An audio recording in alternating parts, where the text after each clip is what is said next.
सोलापूर लोकसभा मतदारसंघातील भाजपचे उमेदवार राम सातपुते यांनी मोहोळ तालुक्यात प्रचार करण्यासाठी गेले असता मोहोळमधील मराठा समाजाच्या युवकांनी राम सातपुते यांना मराठा आरक्षणावर जाब विचारला असता उमेदवार राम सातपुते यांनी जोपर्यंत मराठा समाजाला आरक्षण मिळत नाही तोपर्यंत मी माझ्या डोक्यावर फेटा बांधून घेणार नाही अशी घोषणा केली होती। जोपर्यंत मराठा आरक्षणाचा प्रश्न सुटत नाही, मार्गी लागत नाही, तोपर्यंत मी फेटा घालणार नाही।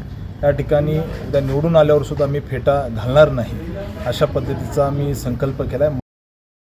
राम सातपुते यांनी मराठा समाजाच्या आरक्षणावर केलेली भीष्म प्रतिज्ञा समोर येताच काँग्रेस पक्षाचे युवा नेते नगरसेवक विनोद भोसले यांनी भाजपचे उमेदवार राम सातपुते यांच्या वक्तव्याचा समाचार घेताना ते म्हणाले, कालच सोलापूर लोकसभेचे भाजपाचे उमेदवार आमदार राम सातपुते साहेबांनी एक वक्तव्य केलं की जोपर्यंत मराठा समाजाला आरक्षण मिळणार नाही किंवा मराठा समाजाचा आरक्षणाचा प्रश्न मी सोडवणार नाही तोपर्यंत मी फेटा बांधणार नाही। मी या राम सातपुते यांना सांगू इच्छितो, याचा अर्थ स्वतः मान्य करतायत की जे 10% त्यांनी महाराष्ट्र विधिमंडळामध्ये जो कायदा पारित केला असं ते म्हणतायत आणि एकीकडे ते म्हणतात की मराठा आरक्षणाचा प्रश्न सोडवल्याशिवाय या ठिकाणी मी फेटा बांधणार नाही। म्हणजे सरळ ते मान्य करतात की आम्ही मराठा समाजाची फसवणूक केली। जर राम सातपुते यांना आपल्या माध्यमातून एक ह्या फितीच्या माध्यमातून विचारू इच्छितो, जर तो प्रश्न सुटलेला आहे असं एकीकडे तुम्ही म्हणता आणि परंतु दुसऱ्या बाजूला म्हणता की या ठिकाणी मी फेटा बांधणार नाही, याचा अर्थ सरळ मराठा आरक्षणाच्या या माध्यमातून मराठा बांधवाची तुम्ही शुद्ध फसवणूक केली आहे हे तुम्ही निश्चितपणे इनडायरेक्टली या ठिकाणी कबूल करताय। म्हणजे याचा अर्थ की या महायुतीच्या सरकारने या सर्व संबंध मराठा समाजाला आरक्षणाच्या संदर्भात वेड्यात काढण्याचं काम या ठिकाणी सरकारने केलंय।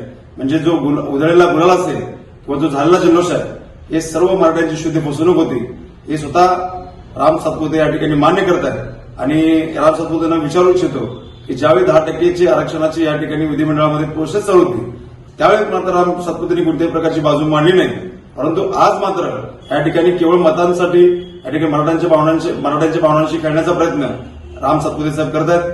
परंतु निश्चितपणे मी सांगू इच्छितो की मराठा बांधव हा काय दूध काळ नाही, मराठ्यांना निश्चितपणे माहित आहे की आपली फसवणूक कुणी केली, त्यामुळं अशी स्टंटबाजी करणं हे राम सातपुते यांना शोभत नाही। म्हणून त्यांनी या ठिकाणी मराठा आरक्षणासंदर्भात जी या ठिकाणी जे वक्तव्य केलंय निश्चितपणे मराठ्यांची शुद्ध फसवणूक झाली हे एकीकडे त्यांनी मान्य केलेलं आहे। पद्धतीने राम सातपुते यांनी स्टेटमेंट दिले हे पाहता राम सातपुते यांनी स्वतःच्या पक्षाला किंवा स्वतः महायुती सरकारला आरसा दाखवण्याचं काम या ठिकाणी त्यांनी एक प्रकारे त्यांनी कबूल दिले आणि याच्या माध्यमातून आपण मराठ्यांची फसवणूक केली आहे ते इकडे निश्चितपणे त्यांनी मान्य केलंय। त्यामुळे मराठ्यांच्या भावनाशी खेळण्याचं काम या ठिकाणी राम सातपुते यांनी केलेलं आहे।